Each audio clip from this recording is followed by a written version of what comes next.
नमन गुरु। कुछ आपके और कुछ हमारे ऐसे प्रश्न जिनके बारे में हम सोचते हैं, लेकिन उनका उत्तर खोज पाना बहुत कठिन मालूम होता है।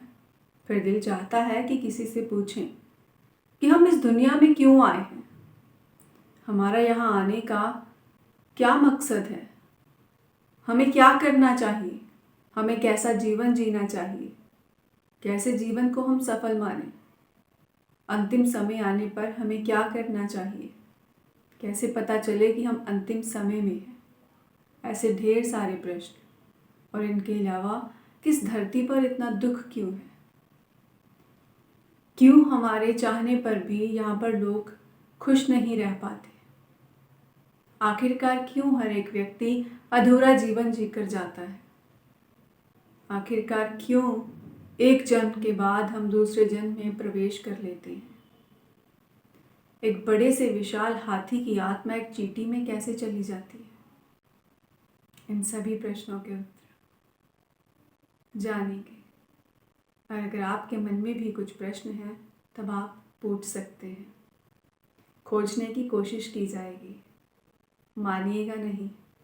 सुनने के बाद उसका एहसास कीजिए, उसे जानिए कि उनमें कितनी सच्चाई हो सकती है, क्योंकि हर एक व्यक्ति का अनुभव अलग होगा।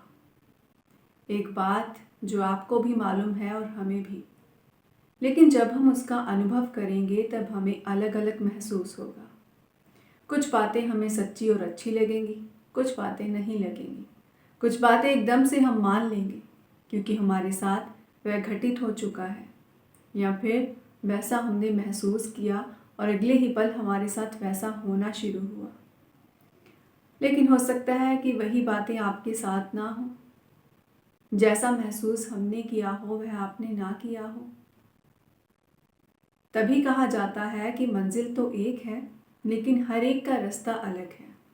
आपका रास्ता कौन सा है यह आप देखिए, वह आपको ही चूज़ करना होगा। हमारा रास्ता कौन सा है वह हमारा होगा, लेकिन हाँ, मंजिल हर एक की एक है। इससे पार जाना, इससे मुक्त हो जाना, वहाँ पहुँचना, यहाँ पर कोई बंधन ना मिले। पुनर्जन्म किसको कहते हैं?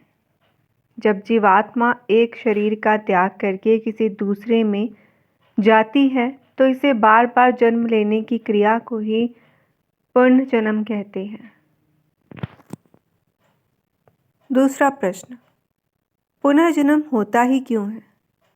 जब एक जन्म के अच्छे बुरे कर्मों के फल अधूरे रह जाते हैं तो उनको भोगने के लिए दूसरे जन्म का होना आवश्यक होता है।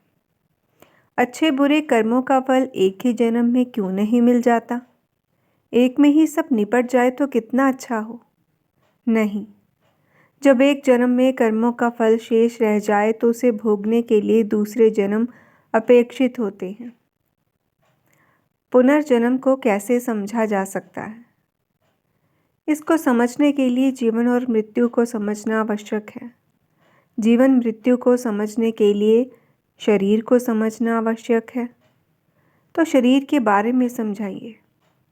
हमारे शरीर को निर्माण प्रकृति से हुआ।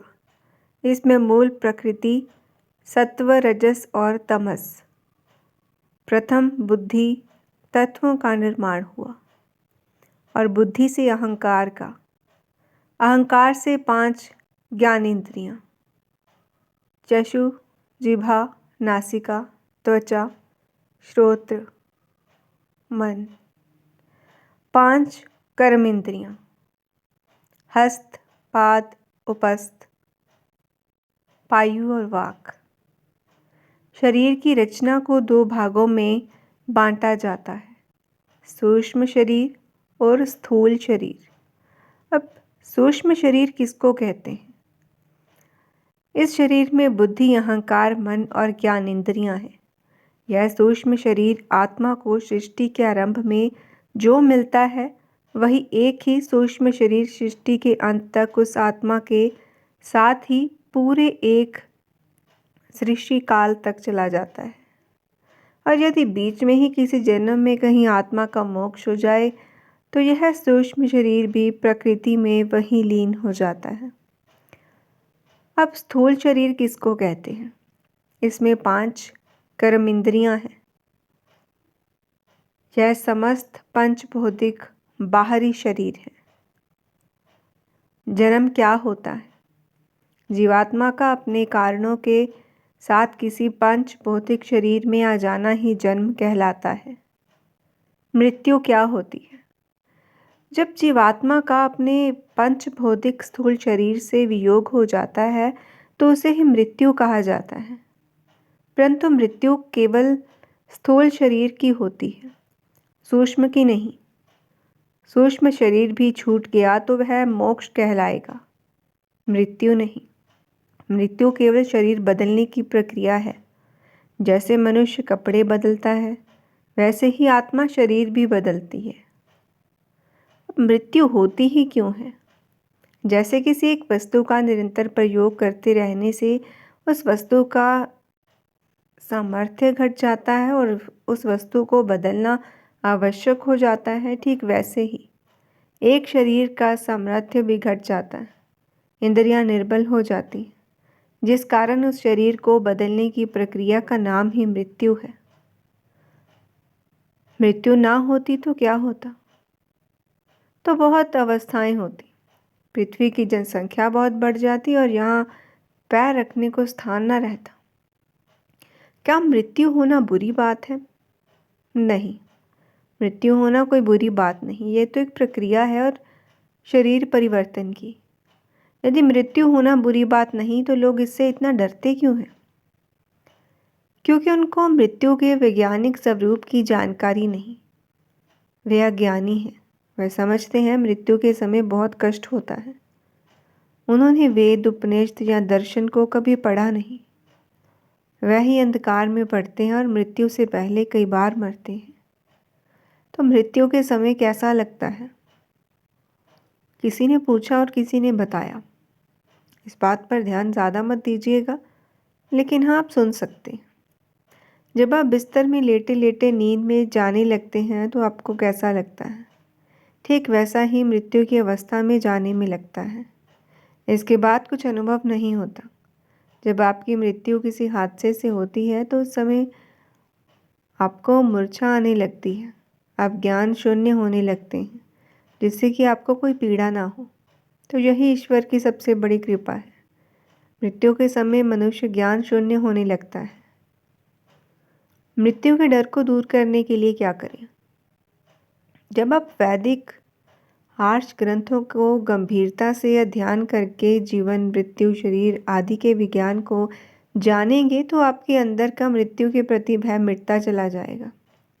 दूसरा यह है कि योग मार्ग पर चलें तो स्वयं ही आपका ज्ञान कमतर होता जाएगा, मृत्यु भय दूर हो जाएगा, आप निडर हो जाएंगे। जैसे हमारे बलिदानियों की गाथाएं आपने सुनी होंगी जो राष्ट्र की रक्षा के लिए बलिदान हो गए। तो आपको क्या लगता है कि क्या वह ऐसे ही एक दिन में बलिदान देने को तैयार हो गए? नहीं, उन्होंने भी योग, दर्शन, गीता, सांख्य, उपनिषद, वेद आदि पढ़कर ही निर्भयता को प्राप्त किया, योग मार्ग को जिया, अज्ञानता का नाश किया। महाभारत के युद्ध में भी जब अर्जुन, भीष्म, द्रोणादित्यों की मृत्यु के भय से युद्ध की मंशा को त्याग बैठे थे, तब योगेश्वर कृष्ण ने भी तो अर्जुन को सांख्य योग, निष्काम कर्मों के सिद्धांतों के माध्यम से जीवन मृत्यु का ही तो रहस्य समझाया और यह बताया कि शरीर तो मरण धर्मा है। शरीर विज्ञान को जानकर ही अर्जुन भय मुक्त हुए। इसी कारण तो वेदादि ग्रंथों का स्वाध्याय करने वाला हर एक मनुष्य राष्ट्र के लिए अपना शीश कटा सकता है। अब किन किन कारणों से पुनर्जन्म होता है यह जाने। आत्मा का स्वभाव है कर्म करना। किसी भी क्षण आत्मा कर्म किए बिना रह नहीं सकती। वह कर्म अच्छे करे या फिर बुरे, यह उस पर निर्भर है, पर कर्म करेगा अवश्य। ये तो कर्मों के कारण ही आत्मा का पुनर्जन्म होता है। पुनर्जन्म के लिए आत्मा सर्वथा ईश्वराधीन है। पुनर्जन्म कब कब नहीं होता? जब आत्मा का मोक्ष हो जाता है तब पुनर्जन्म नहीं होता। मोक्ष होने पर पुनर्जन्म क्यों नहीं होता? क्योंकि मोक्ष होने पर स्थूल शरीर तो पंच तत्वों में विलीन हो ही जाता है, पर सूक्ष्म शरीर तो आत्मा के सबसे निकट होता है। वह भी अपने मूल कारण प्रकृति में लीन हो जाता है। मोक्ष के बाद क्या कभी भी आत्मा का पुनर्जन्म नहीं होता? मोक्ष की अवधि तक आत्मा का पुनर्जन्म नहीं होता, उसके बाद होता है। लेकिन मोक्ष तो सदा के लिए होता है, तो फिर मोक्ष की एक निश्चित अवधि कैसे हो सकती है? सीमित कर्मों का कभी असीमित फल नहीं होता। योगिक दिव्य कर्मों का फल हमें ऐश्वर्य आनंद के रूप में मिलता है।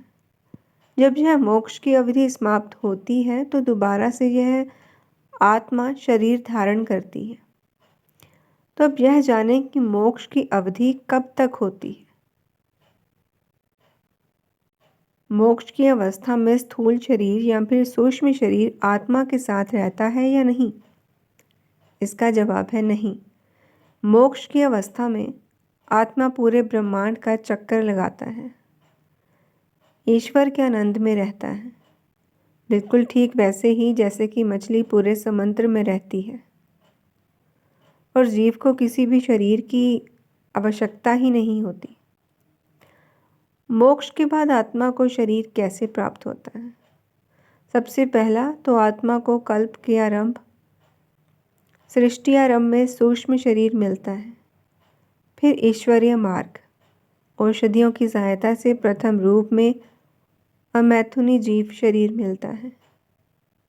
वो शरीर सर्वश्रेष्ठ मनुष्य का, विद्वान का होता है, जो कि मोक्ष रूपी पुण्य को भोगने के बाद आत्मा को मिला।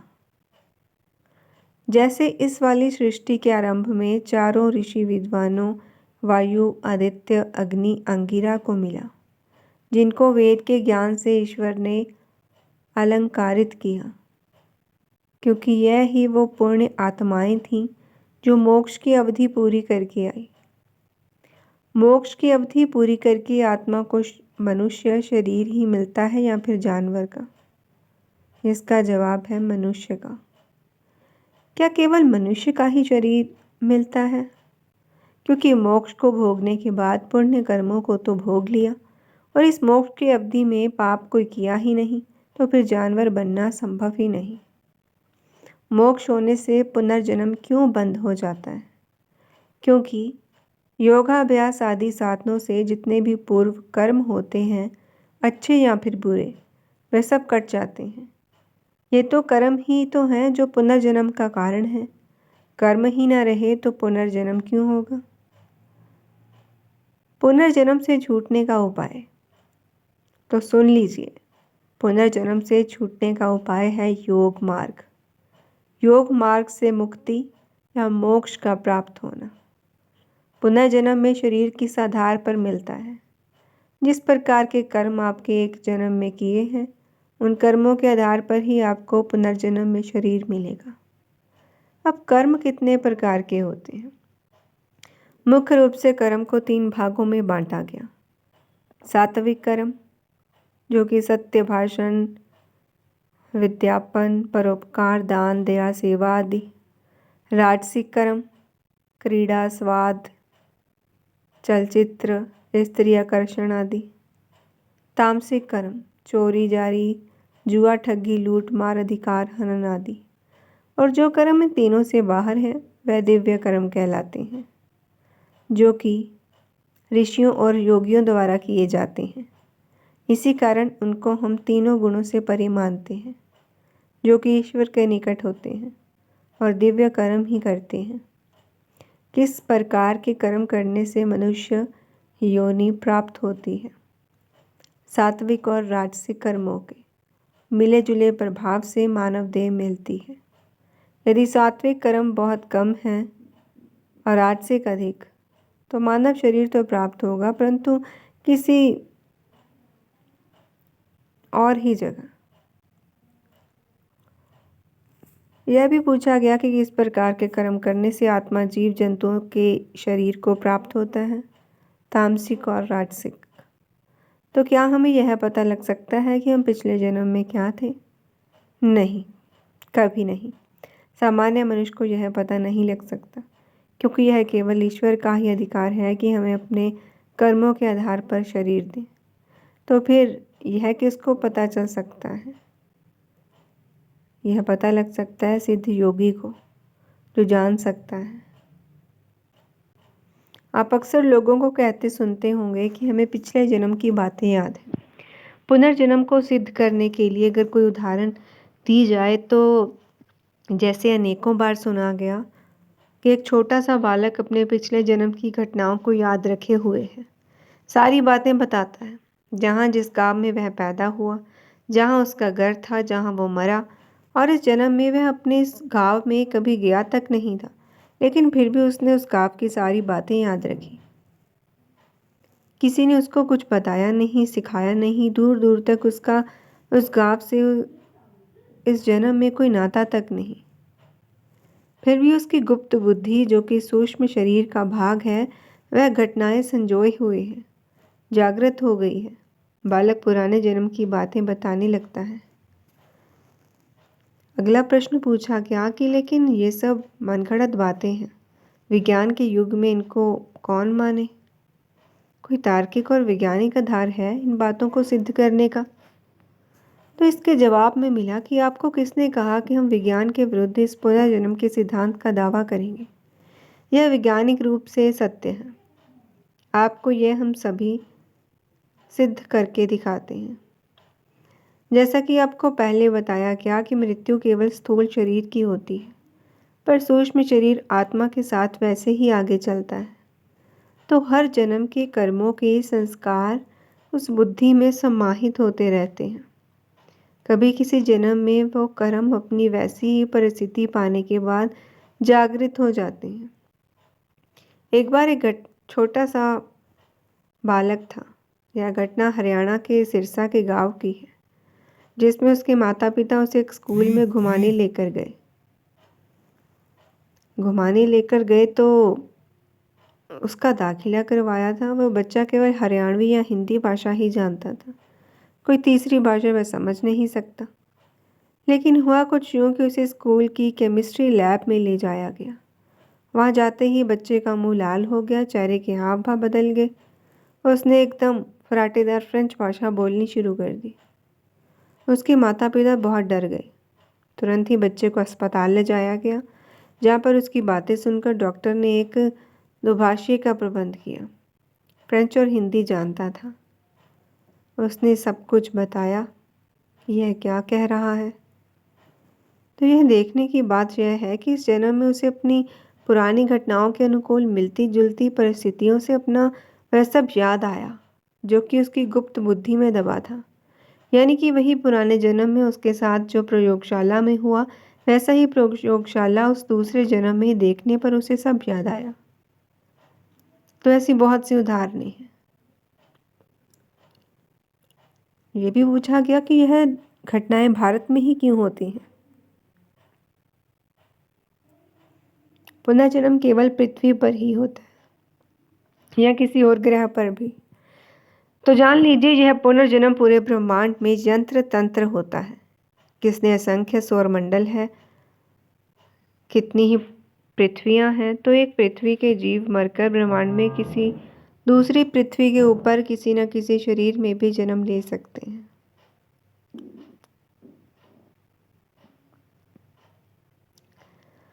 एक और प्रश्न पूछा गया कि अजीब लगता है कि मान लो कोई हाथी मरा, मच्छर बनता है, इतने बड़े हाथी की आत्मा मच्छर के शरीर में कैसे? यही तो भ्रम है आपका। आत्मा जो है वो पूरे शरीर में नहीं फैली होती, वो तो हृदय के पास छोटे अणुरूप में होती है। सब जीवों की आत्मा एक सी है, चाहे वो व्हेल मच्छी हो या फिर एक छोटी सी कीड़ी। इन सब बातों को ध्यान से जानने और मानने के लिए आप इस पर ही आधारित मत रहिएगा। इसके लिए आप वेद, दर्शन, उपनिषद, सत्यार्थ प्रकाश आदि ग्रंथों का विचार पूर्वक स्वाध्याय जरूर कीजिएगा। उसके बाद ही किसी बात को मानिएगा। ऐसे तो यह सब बातें झूठी हैं, तभी मानिएगा जब आप खुद जानेंगे।